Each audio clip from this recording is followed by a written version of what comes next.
the Father, and of the Son, and of the Holy Spirit. Amen. Our Father, who art in heaven, hallowed be thy name. Thy kingdom come, thy will be done on earth as it is in heaven. Give us this day our daily bread, and forgive us our trespasses, as we forgive those who trespass against us. And lead us not into temptation, but deliver us from evil. Amen. In the name of the Father, the Son, and of the Holy Spirit. Amen.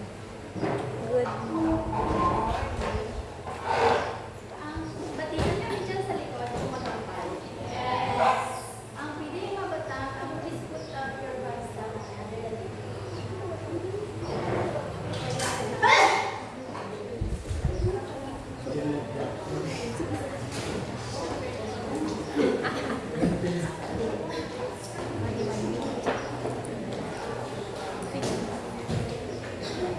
Okay, morning everyone. This time like we're in actual classroom dito. I as your teacher and you are student. So this is very good. Okay, these are Tagalog natin nasa rin. Last Class morning, monitor, Lord. yes. So we have sent for today. So while waiting to recap natin last discussion. But before that, I'll say good morning and I'm happy to say that it's the first day of December. The most happiest day, happiest month of the year. And also the most gastos month of the year. And wishing you this month brings us, of course, kindness, blessing, and of course, hoping this month will be gentle with us because medyo stressful ang mga nagabi ng mga months. Okay, for the start, last time we discussed motion and energy, right, for following the curriculum. You all know that energy is capacity to do work or change. But of course, the motion simply is just, of course, the changes of placement of an object. Okay. Those two na to, very common na to in our daily lives. For example, just try to imagine na anak because later on, gamitin naman niya na education done. Imagine if you drop a stone to a, let's say, motionless or nearly motionless water. Ano ba tabo? Tubig. Ever mag-drop kita ng stone? Yes, the ripple spreads out, of course. But then, is it the water na nag-change, na naghulag, or may iba na nagpahulag sa water? It's the stone, right? Because energy cannot be created, only be transferred. And ang movement na to was done when the energy came from stone, right? And again, we have to remember energy is the capacity to do work and motion, and it's just of course changes in the place of an object. And I guess we are all set. And any question come out with regards to our last discussion, is motion and energy? Any question? No. You. Nag-guess ang ating last topic. Yes, sir. Very simple recap. And for now, I guess we are all ready to proceed to our next discussion, which is introduction to wave. And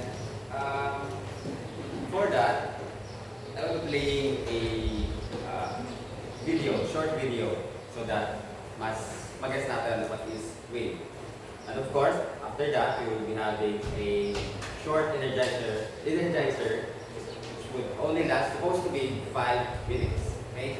So, video na kita.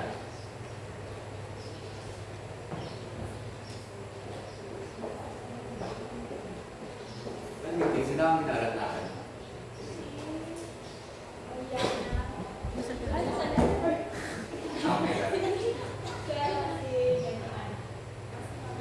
well, wait, sige lang.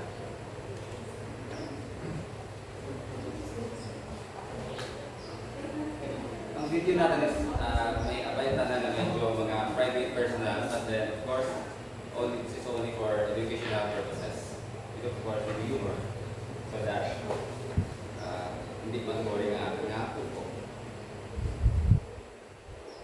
This is not to like make them funny or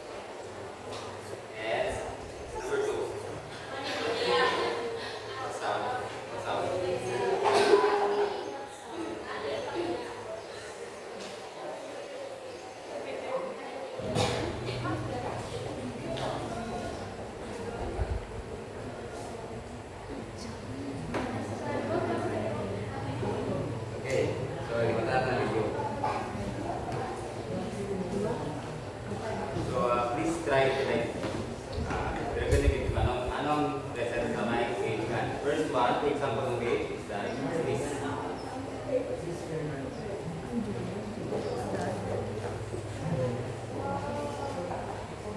Lagi mo isang.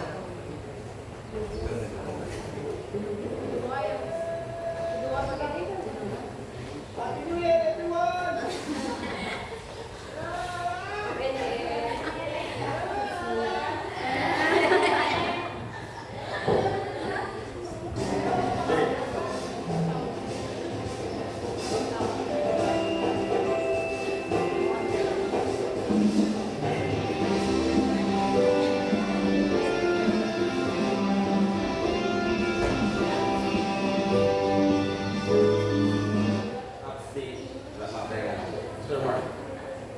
Okay, so that's it. Kita kita.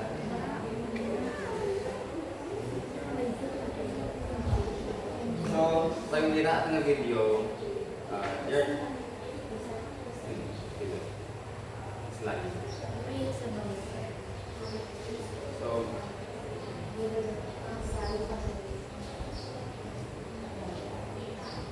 pagkita ng video, those offer different types of way. So, ito nga light, of course, because again, light travels faster than sound. The next nga nag-Happy New Year nga to, very common type of wave is the use of our voice. Also, nag-AA, also another common type of wave is the use of our voice. And the last one, ang natawag sa may cellphone, of course, another type of wave. But later on, napadal mo na natawag which type of, which is which, of course. And for now, again, after the video, we will be having a quick energizer because as I can see, video taas na natin natira. So, nisama na energizer. And as the general instruction, no, 5 minutes ang dapat and groupings. Yes, okay, so I want you guys to count off 1 to 4 para ma-determine natin ang inyong group. Kayo manage it. 1, 2, 3, 4.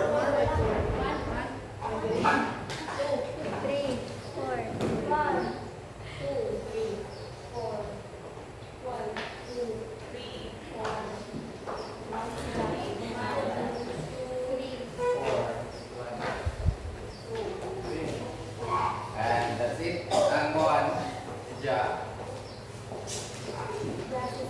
Yes, sir. Two is ja. Then ang third group is John sa kaibigan. Fourth group is kay student of it.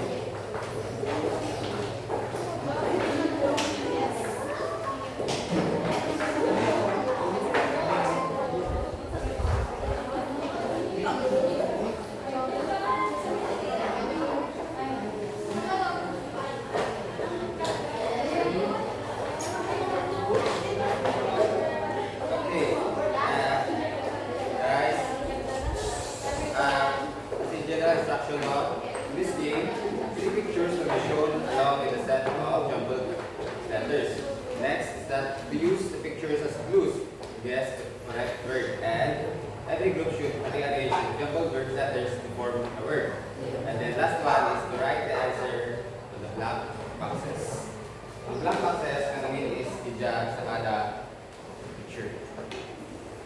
Questions? I mean here, clear instruction. Okay, so okay.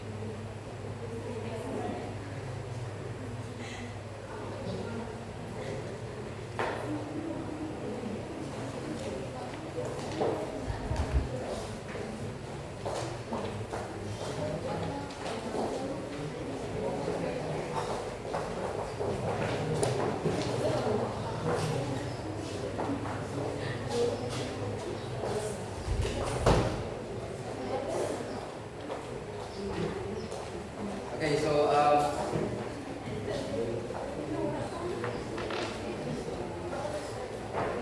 okay, sige. To make it more challenging, kung ano una naman kita. No. Kaya guys, please papalis ka dali ang picture. Again, may slight changes kita sa instruction. what jumbled word, only ka mo mag-present ka ang actual word. Kami dito, ano, name can, and there will be no jumbled word. Okay? What jumbled word, pero kamo kita mangaral. Okay? And to make it more challenging, pauna-una, what must start and end unless ka malunod. Okay? Yes? Sulatan gid. Una, ang una may prize. Sa dami may spell word. No price. Okay. Wait lang. Wala ko kambal. Ay, ballpen. Wait lang. Okay, Ran? Wait lang, time first. Sir, nakasan ng every group. Group 3, okay na ako. Group 3, group 4, okay na. Group 3, okay na. Group 1, ball pen. Group 2. Okay. And di ba? Okay, sige. Puno muna. Yeah. Okay. So, all set? Again, ang pauna rin is ko na unang alsa. But if ever man, nga maski una ka mo sa lain yung sabat, ang pangarwa na nag-alsa, paguraan ka chance. Kaya pasakot ka. Against? Okay, so 5 minutes. And, no. Ready? 3, 2, 1, salat. 3, 1, 2, 4. 3, 1, 2, 4. Come here. Come on na dyan. Sandaan ko na nag-raise kang hand.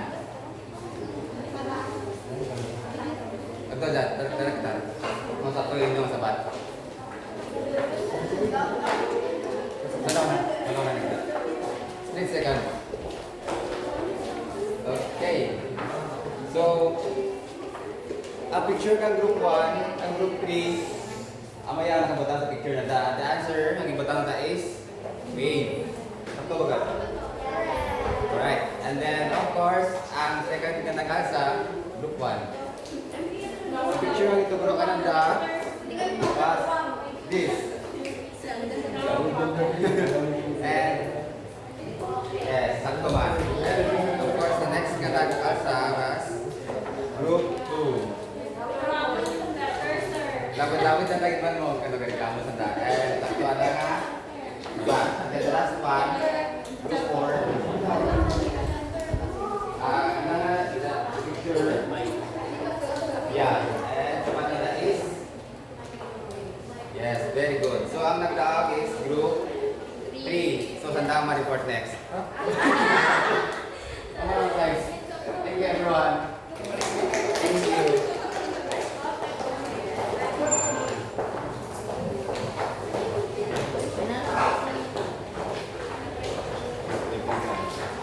Okay, so guys, please welcome natin yung teacher ito na yung actual presentation about us.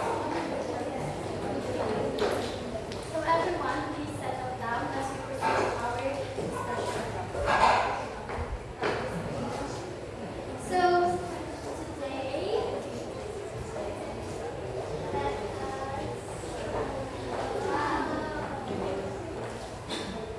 so this is our learning objectives for today. So at the end of the discussion, the students must be able to first define the wave and differentiate the mechanical waves from electromagnetic waves. Second, appreciate the importance of their application in waves and by identifying daily life. And third, illustrate the parts and properties of the wave using diagrams and simple demonstrations.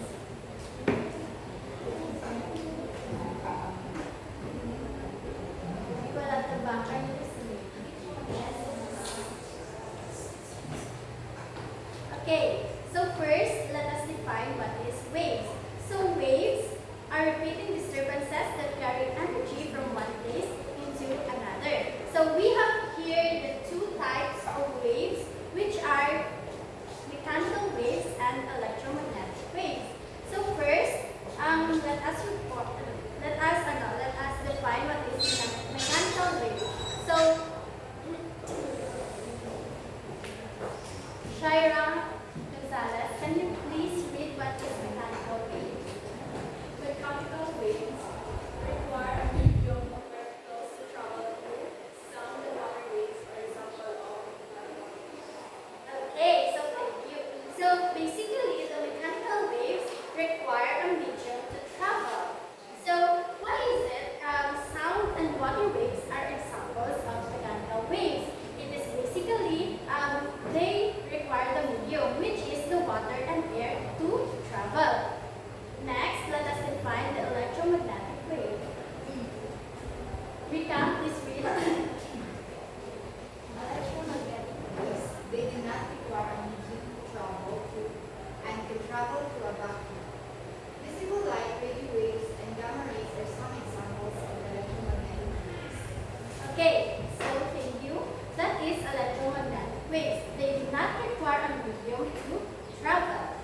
types of mechanical waves.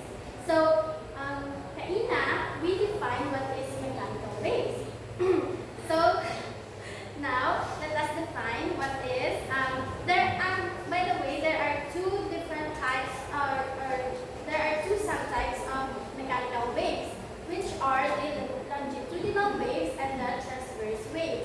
So first, let us define what is longitudinal waves. Marshall, please read. Longitudinal waves, vibrations occur parallel to the direction the wave travels, have regions of compression and rarefaction moving through the medium. Okay, so thank you. That is longitudinal waves. So I have here questions to you. Bayaw lang natin sino ang willing to answer. So why does longitudinal waves occurs parallel to the direction of waves travel? Someone have to know nga sa longitudinal waves occurs parallel to the direction that waves travels. Anyone?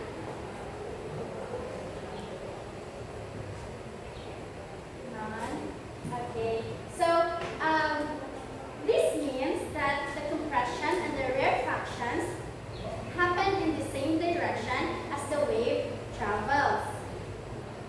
Yes, yeah. Among us longitudinal waves that occurs parallel to the direction.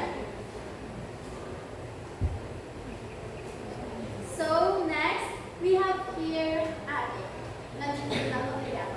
Okay, longitudinal wave is a sound wave is a longitudinal wave. It is produced when the air surrounding vibrating object also vibrates.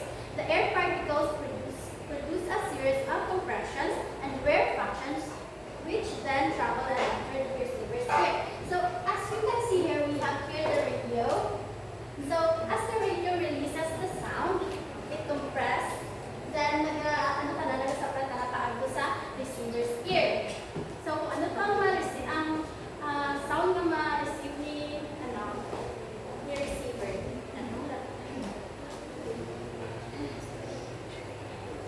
So next, we have here the transverse wave. Generate this wave. In transverse waves, the vibration occur at right angle to the wave's direction. Okay, thank you. I have here another question to those who can answer. Okay, why does in transverse waves, the vibration occurs at the right angle to the wave's direction? Di ba kaina si longitudinal waves parallel to the direction? So kaya, why does nga si transverse wave sa right angle na nag-occur? Anyone? Okay, sige. So this is because the force causing the disturbance is applied perpendicular to the direction of propagation. Ang mga ang transverse waves is nag-occur at the right angle to the wave's direction. Okay, we have here the last one, the electromagnetic waves. Vivian, please read. Electromagnetic wave. Our transverse wave, it is characterized by oscillating electric and magnetic field at right angles to the direction of the wave travel. These waves travel at speed of v raised to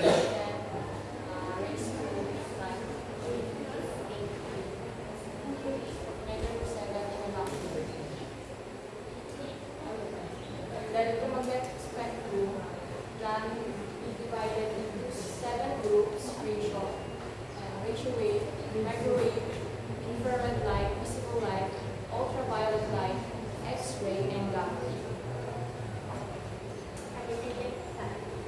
So, electromagnetic waves are transverse waves. It is characterized by oscillating electric and magnetic fields at right angles to the direction of wave travel. So, these waves travel at a speed of 3.0 times 10 raised to 8 meter per second in a vacuum. So, the electromagnetic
P equal 1 over F. Mara ang nagadelta is tell us as to kung ano long ang one full o last. Ang example lang ang mabati na ng algorithm ay Harvey ang sangkabato di ba kung ihulog mo sa may tubig di ba naka-form na ripple. Sa amora ang kang period or time.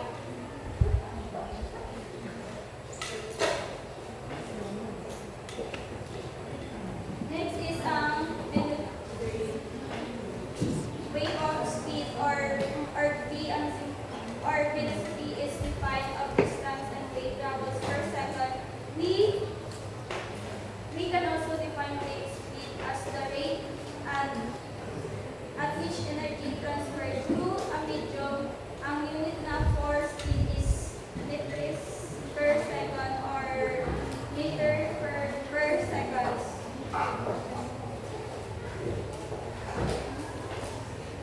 Kung kung kada second na ang wave nag-move from one place to another, it tells us how to wave travels in 1 second. For example, imagine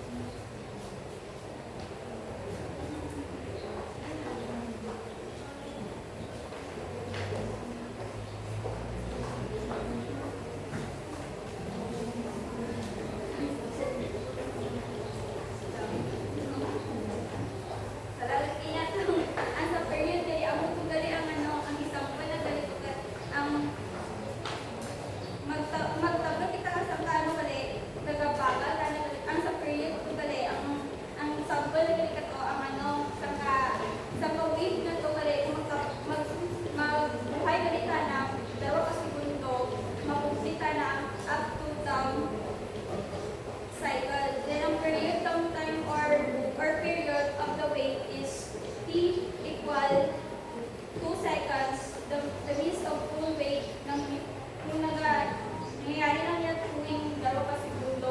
Tapos sa speed ganito, ang tugali ang magtablog kita kang bago sa tubig. Ang naggahimutan kang rifle outwards. Ripple. Ay, ripples. Hindi pag ripple kay mama.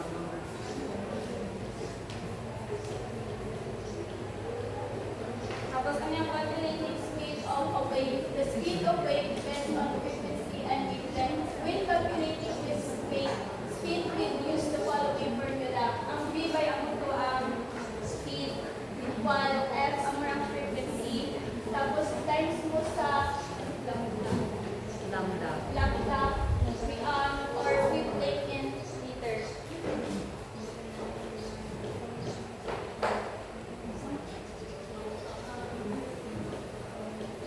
Calculate speed of a wave or a sample problem is if a wave has a frequency of 5 Hz and wavelength of 2 meters, what is the speed?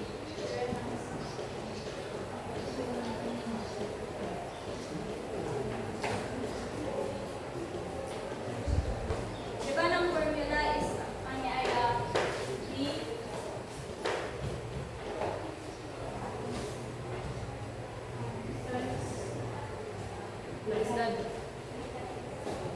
Baliskad mong lambda.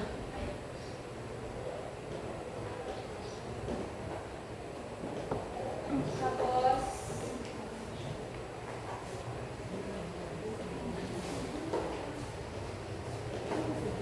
Show the given first.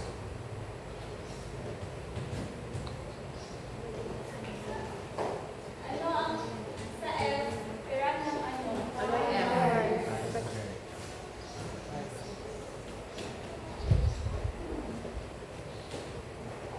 sa ano ka na?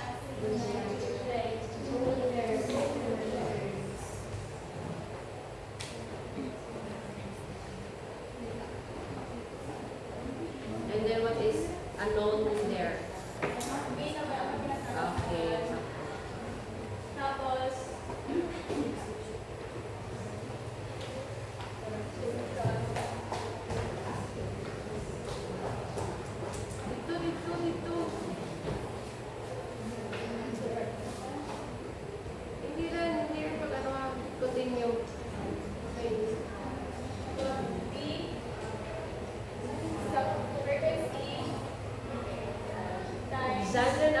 nila, i-ano ko lamang ng mga values.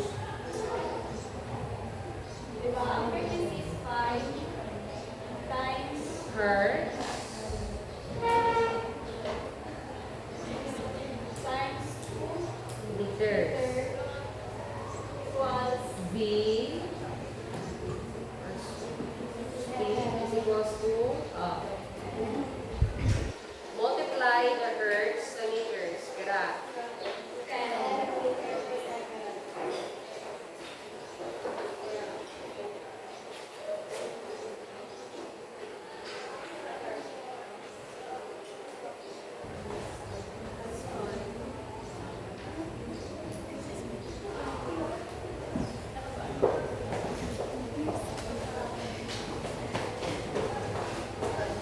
So, for the continuation of our class, I am going to discuss the behaviors of a wave. Okay, baka mo dyan sa likod? Yes! Okay. So, talagang may kamo ang familiar din sa mga behaviors sa ating mga waves? Yes. Sure get?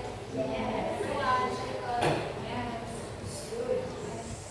So, first behavior is the reflection. Anyone can lead? Ali. Reflection. Bouncing back of waves. Example is the mirror. Yes, reflection. So, very common kita ang pag ginapalatan nga reflection. Ang very common na example is ang sa may mirror. Tanan mo kung kita ginagawa na namin, di ba?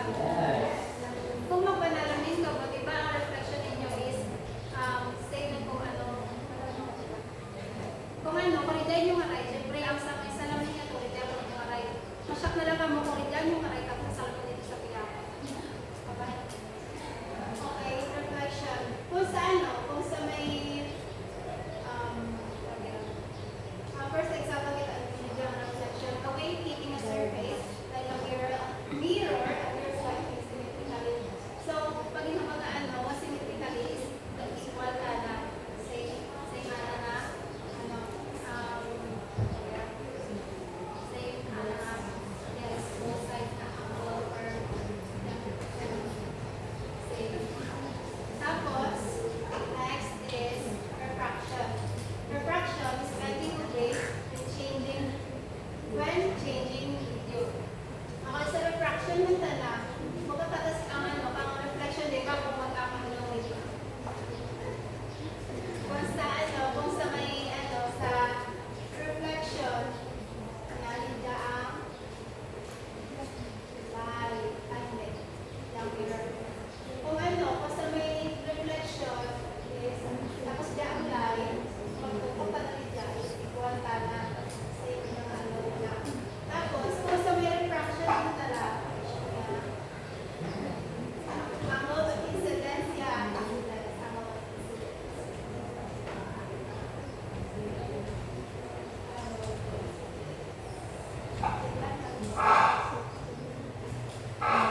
Tapos, bigyan ang angle of reflection.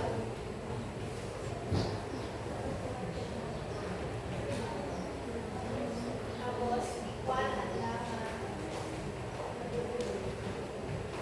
Equal ang angle of incidence. Tapos, sa refraction is kunyari, diyan here or a prism. Kung diyan light, it's either matanong tara or ang tara. O kung tana, equal diyan. Okay. Next is the diffraction. Basta diffraction ng tana, kapirahin ka natin yun nag example na like kunyari sa may pader tapos kara may buo tangan ko or sleeve tapos kung itutok mo to like sa piyak na side is naga-spread sinihan so ito mo talaga mo nakabahaw very good so not is interference ay sorry wrong ko na ba sa refraction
Ipalipat kita, Lord Joshua, nga ang attention natin is pabalik.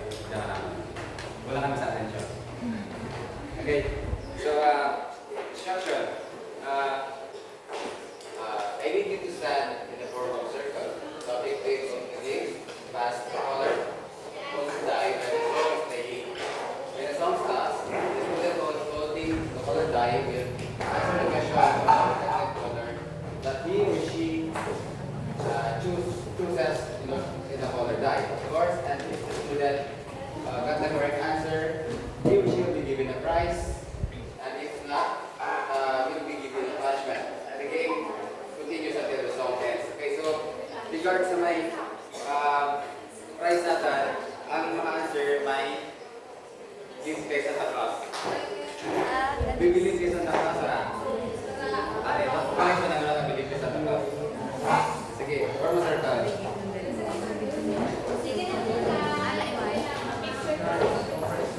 Ang punishment, ang hindi ka sapat, may ano gusto yung punishment? Ano gusto sa namin?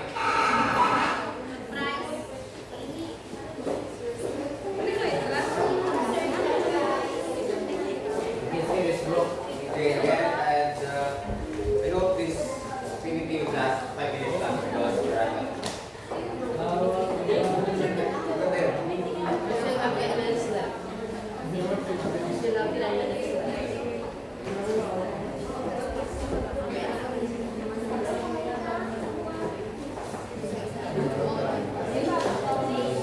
Yes, yes. Mga question natin yung telegram sa kay abay sa mga topic. So if ever nga namati ka magina, may gift ka mo kay Santa Claus. Pero if ever nga namati, ito yung sabihin, minus points. Kamo sa quiz. Joke lang.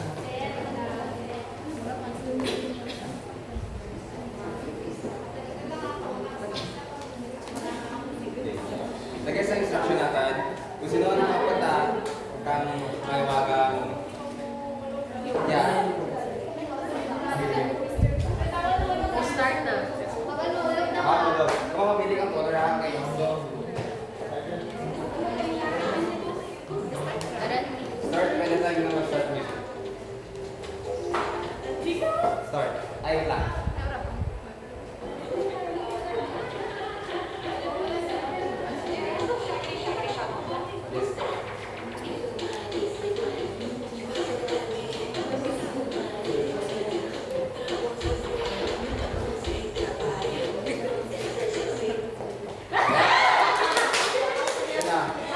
What color?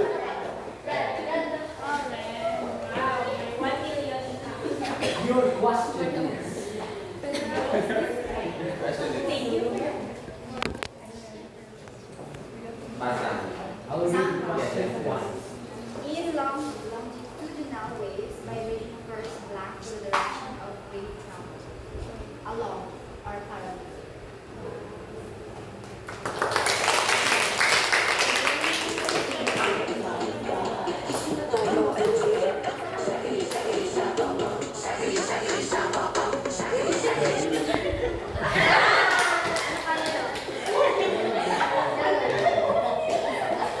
What are you?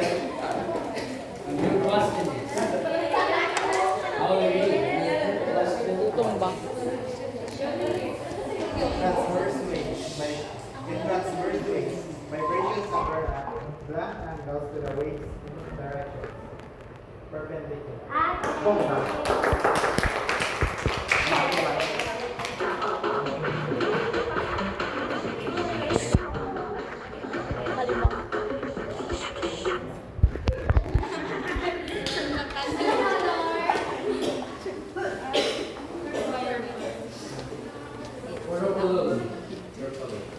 Purple. So your question is.